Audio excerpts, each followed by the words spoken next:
Alright guys, so first up, we're going to be looking for the yellow-footed rock wallaby. We're in southern Flinders Ranges, Talawi Gorge. They are very active in dawn and dusk, and especially at night. It might be a little bit tricky to see them in the day, because they'll be hiding underneath things, trying to get away from the sun. No way. Look at this.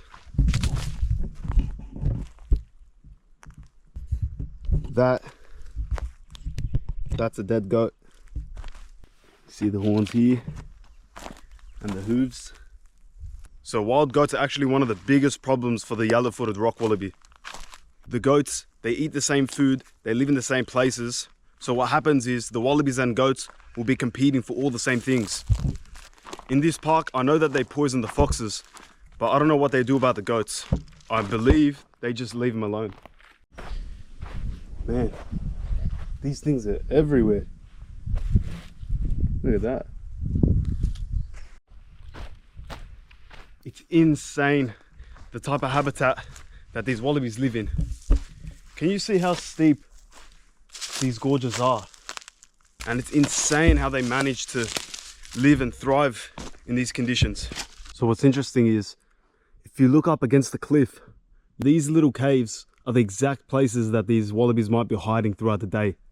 So when the day gets really hot, they'll sit down and go under the shade inside of these little caves and take refuge from the sun. That way they won't be losing as much water and they can survive. So I'm currently hiking on a waterbed, and only when it rains really heavy, this river will actually fill up. But for the majority of the year, it stays dry like this. For majority of the year, it'll stay completely dry. See, all the plants, all the grasses that these wallabies eat, they provide majority of the water that the wallabies need. The environments that they live in get extremely hot, especially in the summer.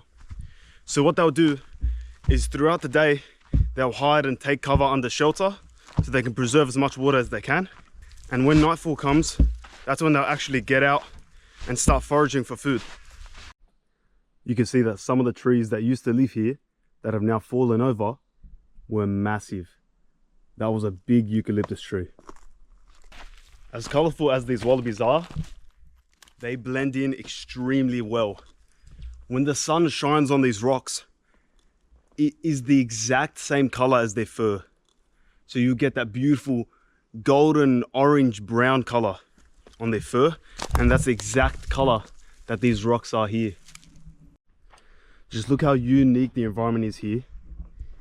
All the trees, all the plants, they're so different, especially when you compare it to other states like New South Wales. In general, in Australia, you don't really see pine trees. 99.9% of the time, you're looking at a eucalyptus tree. But these pines just look beautiful against these mountains. You see them up there. We're not used to seeing pointy trees in Australia. Or at least I'm not. I've been walking for a while now with no luck. So if I'm gonna be able to find one, I'm gonna have to look very, very closely. It's so easy to miss them because they camouflage exactly the same as these rocks.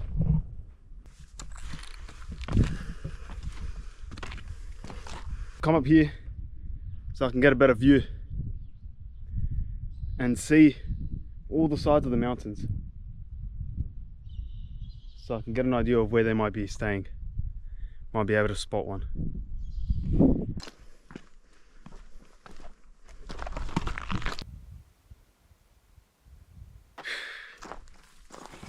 Alright, I've been walking for ages now. I'm thinking it's about time. Probably gonna head back and try again a little bit later. Maybe at sunset they're more active, so I'll have a better chance looking for them then. But yeah, for now I've been hiking for a couple of hours now and I haven't seen much.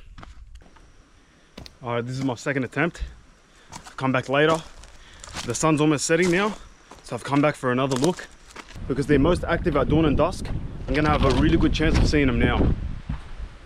See, what I'm doing is just looking up these cliffs here, looking on top of the rocks and stuff, but they are really hard to spot. I'm really hoping I don't have to stay late and stay here looking for them at night, because I want to get some really good photos.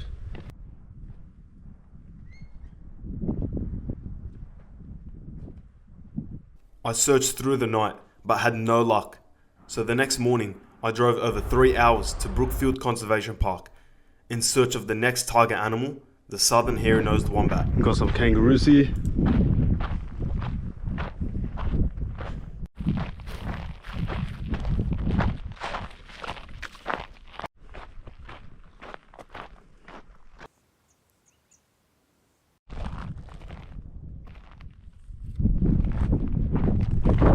Look at how big some of these burrows are. Look how big that is. And to be able to dig it in this ground, the ground's very hard, it's not soft at all. Insane. So right behind me here are the burrows of a southern hairy-nosed wombat.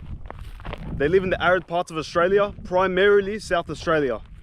Now this environment is very, very dry. The surface can get very hot here in Australia. The burrows stay below 26 degrees Celsius, so it keeps them nice and cool, and that way they're able to retain most of their water and stay hydrated.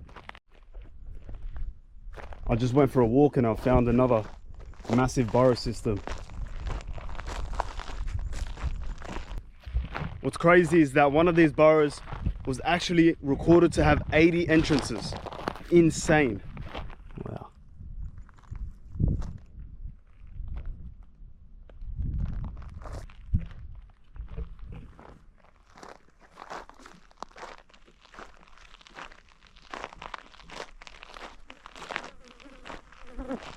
The thing about these wombats, they're one of the only animals in this area that dig burrows, and these burrows are extremely important for the other animals as well. All sorts of other animals use these burrowing systems. They found wallabies, they found walleye, lizards, all types of animals will also use these burrows. The wombats will only use one burrow at a time, so the holes that aren't being used, other animals can jump in and use that to hide away from the summer's heat. What's this? Dead kangaroo? Yeah, it is. Little Joey. This place had dozens of burrows, so what I would do is I would wait outside of the burrows, hoping to see a wombat pop his head out. Yet even past sunset and into night, I had no luck. Next stop is Thompson Beach. We're looking for the largest shorebird in the world, the far eastern curlew. It's the perfect environment for these far eastern curlew to live in.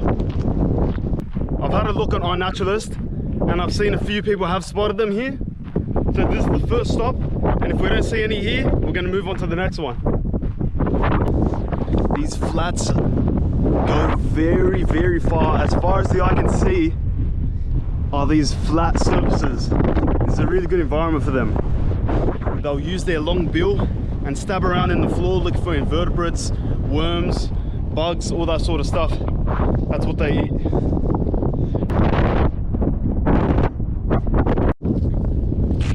Just look at how soft the floor is here. It's almost like, you see that? It's almost like quicksand, how soft it is.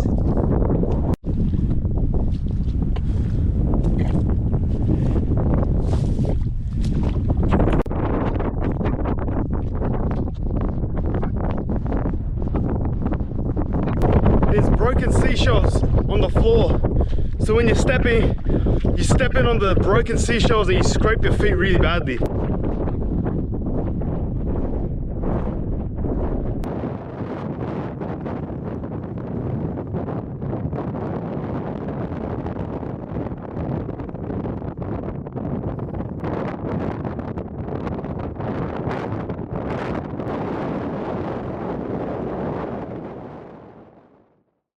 So I didn't find the far eastern curlew. On this trip, I probably searched for about 10 individual species, yet found none. It just goes to show how hard this job can be sometimes. I'm just going to take it as a lesson and move on. I've got really big plans for the future, so stay tuned. But guys, if you did enjoy the video, subscribe and I'll see you in the next one.